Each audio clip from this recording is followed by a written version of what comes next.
चलो बेटा, तो हम स्टार्ट करते हैं। टॉपिक का जो नाम है वो है हमारा methods of computing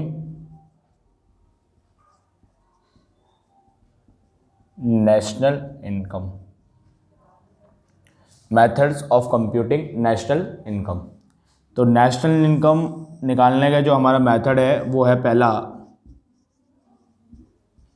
value addition method.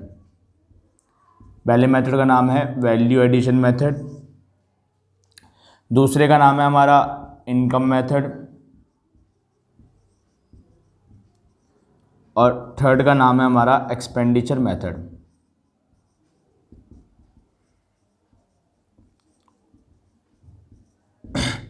तो तीन मेथड है बेटा, नेशनल इनकम को निकालने के तीन मेथड है। पहला है वैल्यू एडिशन, दूसरा है इनकम और तीसरा है एक्सपेंडिचर। पेपर में 6 मार्क्स का क्वेश्चन तो यहाँ से कंफर्म है, आना ही आना है। तीनों मेथड में से एक क्वेश्चन आपसे पूछेगा ही पूछेगा, या फिर मिक्सअप क्वेश्चन भी पूछ सकता है जिसमें वैल्यू एडिशन मेथड के साथ साथ इनकम मेथड और या फिर एक्सपेंडिचर तीनों का मिक्सअप होगा। या तो अकेला पूछ लेगा इंडिविजुअल, या फिर तीनों का मिक्सअप पूछेगा। अभी कैसे पूछेगा, किस तरह से पूछेगा, वो हम आगे कंटिन्यू करेंगे। ठीक है, सबसे पहले आपको करवा रहा हूँ मैं वैल्यू एडिशन मेथड। पहले मेथड का नाम क्या है, वैल्यू एडिशन मेथड। एग्जाम्पल ले लेते हैं, सपोज करिए एक फार्मर है, फार्मर कुछ लकड़ी का जंगल से कुछ लकड़ी काट के लेके आया और उसने एक गांव वाले को इसे 1000 रुपये में बेच दिया। फार्मर लकड़ी काट के लेके आया था, उसको एक गांव वाले को 1000 रुपये में बेच दिया। इस विलेज वाले ने बोला कि भाई मैं इस लकड़ी का क्या करूँगा। उसने कुछ लकड़ी को काटा पीटा और 2000 में टुकड़े बना के एक शहर में रहने वाले आदमी को इसको बेच दिया।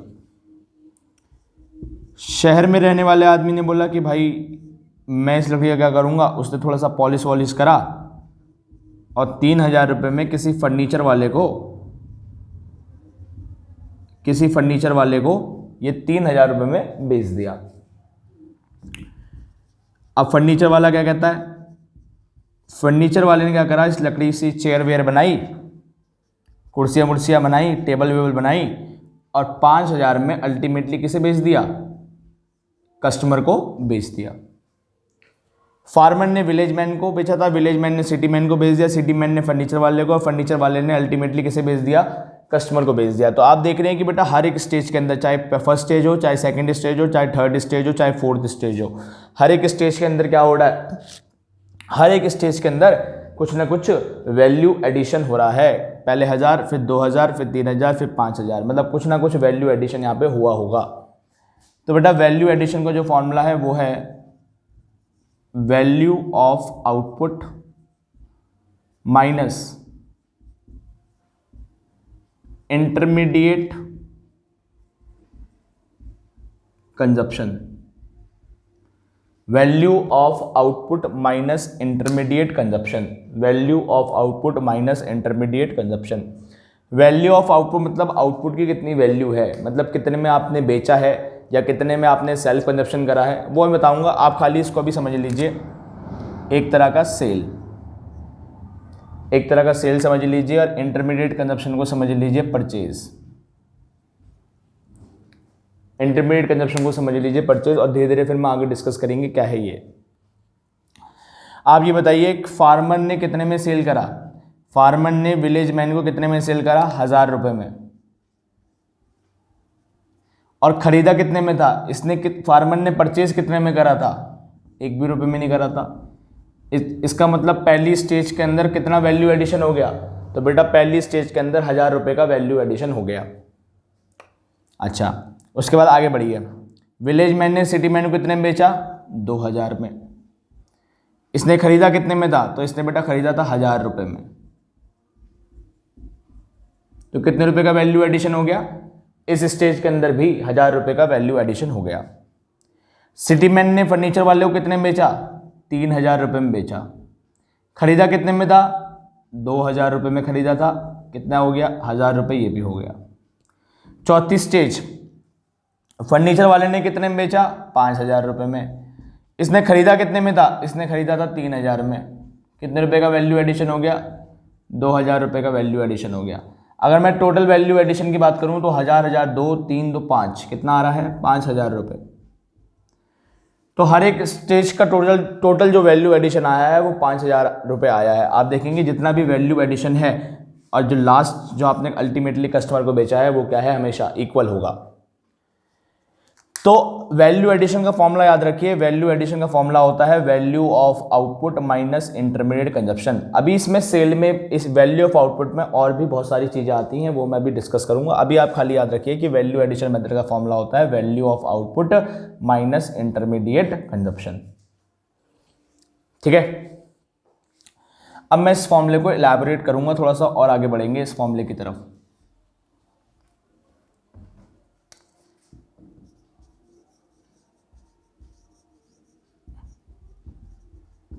वैल्यू एडिशन का फॉर्मूला होता है वैल्यू ऑफ आउटपुट माइनस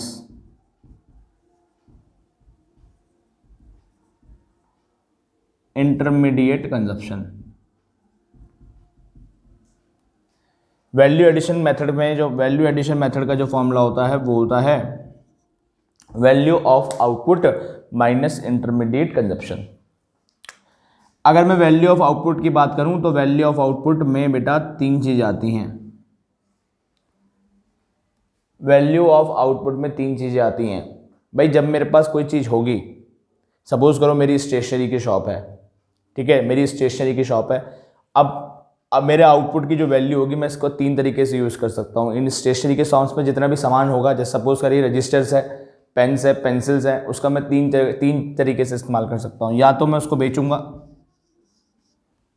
भाई, या तो मैं उस आउटपुट को क्या करूंगा, उस आउटपुट को बेचूंगा, प्लस या तो मैं उसका क्या करूंगा, सेल्फ कंजप्शन करूंगा, खुद के लिए यूज करूंगा, प्लस अगर कुछ स्टॉक रह गया तो आने वाले स्टॉक पे उसे क्या कर दूंगा, ऐड कर दूंगा। जैसे सपोज करो कोई सामान बच गया तो आने वाला जो स्टॉक है उसमें क्या कर दूंगा, उसको ऐड कर दूंगा। और एडिशन टू स्टॉक का फॉर्मूला क्या होता है, closing stock minus opening stock, closing stock minus opening stock. उसी तरह से आप देखेंगे बेटा सेल्स भी 2 प्रकार की होती हैं। सेल्स भी कितने प्रकार की होती हैं, सेल्स भी 2 प्रकार की होती हैं। एक इनसाइड द इकोनॉमिक टेरिटरी, आप ये ले लीजिए, आप ये मान लीजिए, मैंने आपको इकोनॉमिक टेरिटरी का मतलब बताया नहीं है, आप ये मान लीजिए इंडिया के अंदर अंदर, ठीक है। सेल 2 प्रकार की होंगी, एक तो इंडिया के अंदर अंदर और दूसरी होगी इंडिया के बाहर।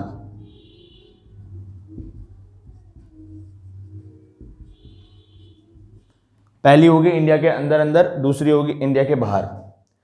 जो सेल आपकी इंडिया के बाहर हो रही है उसे हम क्या बोलेंगे, उसे बोलेंगे एक्सपोर्ट। भाई जो सेल इंडिया के बाहर हो रही है उसे हम क्या बोलेंगे, एक्सपोर्ट। और जो सेल इंडिया के अंदर हो रही है उसे बोलेंगे डोमेस्टिक सेल। इंडिया के अंदर जो सेल हो रही है उसे बोलेंगे डोमेस्टिक सेल, और इंडिया के बाहर जो सेल हो रही है उसे हम क्या बोलेंगे, एक्सपोर्ट। आपको मैंने बताया है कि इंटरमीडिएट कंजप्शन का मतलब क्या होता है। इंटरमीडिएट कंजप्शन का मतलब होता है purchase of raw material, purchase of raw material. Purchase of raw material मतलब इंटरमीडिएट कंजप्शन। तो बेटा परचेज भी 2 प्रकार की होंगी। परचेज भी कितने प्रकार की होंगी, परचेज भी 2 प्रकार की होंगी। एक इनसाइड द इकोनॉमिक टेरिटरी,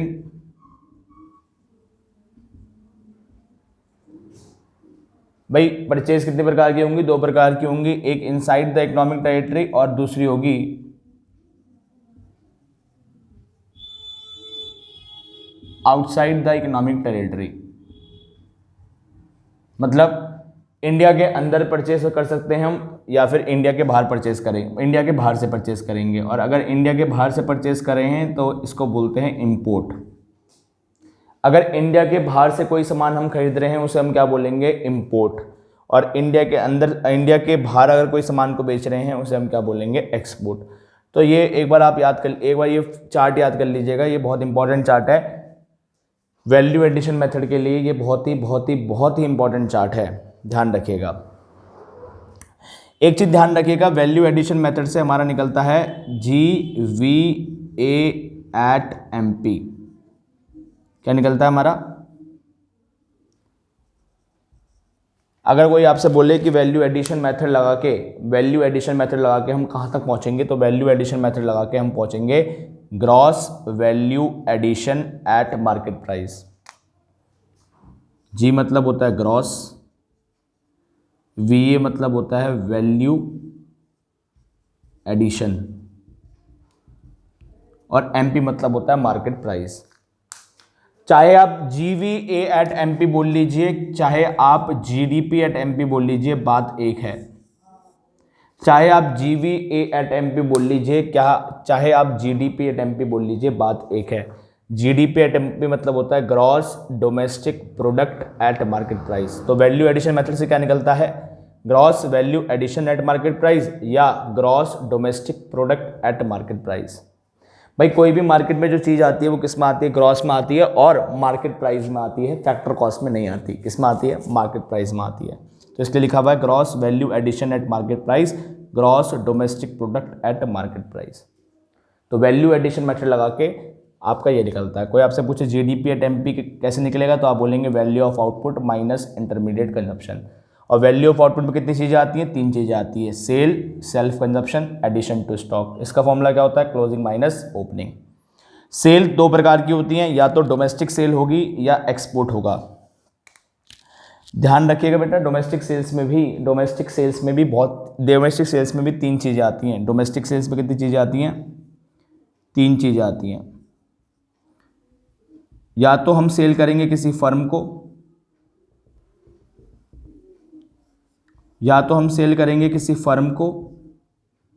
या गवर्नमेंट को, या हाउस होल्ड को।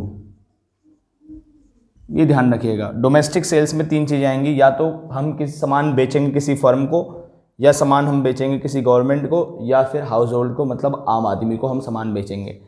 तो डोमेस्टिक सेल्स में आपके 3 चीज़ें कवर हो गई। ठीक है, इतना चार्ट आप याद कर लीजिएगा, ये बहुत ही इंपॉर्टेंट है। दोबारा समझा रहा हूँ, एक बार रिवाइज कर लेते हैं। वैल्यू एडिशन मेथड से निकलता क्या है, वैल्यू एडिशन मेथड से निकलता है GVA at MP, gross value addition at market price. चाहे आप GVA at MP बोलिए, चाहे आप GDP at MP बोलिए, बात एक है। वैल्यू एडिशन मेथड का फॉर्मूला क्या होता है, value of output minus intermediate consumption. Value of output में 3 चीजें आती हैं, sale, self consumption, addition to stock. Addition to stock कैसे निकलेगा, क्लोजिंग माइनस ओपनिंग। क्लोजिंग में से ओपनिंग माइनस कर दीजिए, एडिशन टू स्टॉक निकल जाएगा। सेल 2 प्रकार की होगी, या तो इंडिया के अंदर या इंडिया के बाहर। अगर इंडिया के अंदर है तो डोमेस्टिक सेल, किसी फर्म को, गवर्नमेंट को, हाउस होल्ड को, डोमेस्टिक सेल। अगर बाहर सामान बेच रहे हैं तो एक्सपोर्ट। उसी तरह से परचेज भी 2 तरीके से होंगी, या तो इंडिया के अंदर या इंडिया के बाहर। अगर इंडिया के अंदर है तो डोमेस्टिक परचेज, इंडिया के बाहर से कोई सामान खरीद रहे हैं तो उसे बोलते हैं इंपोर्ट। अगली वीडियो में करेंगे हम लोग इसके प्रैक्टिकल क्वेश्चंस। ठीक है बेटा, चलो इसको रिवाइज कर लेना एक बार।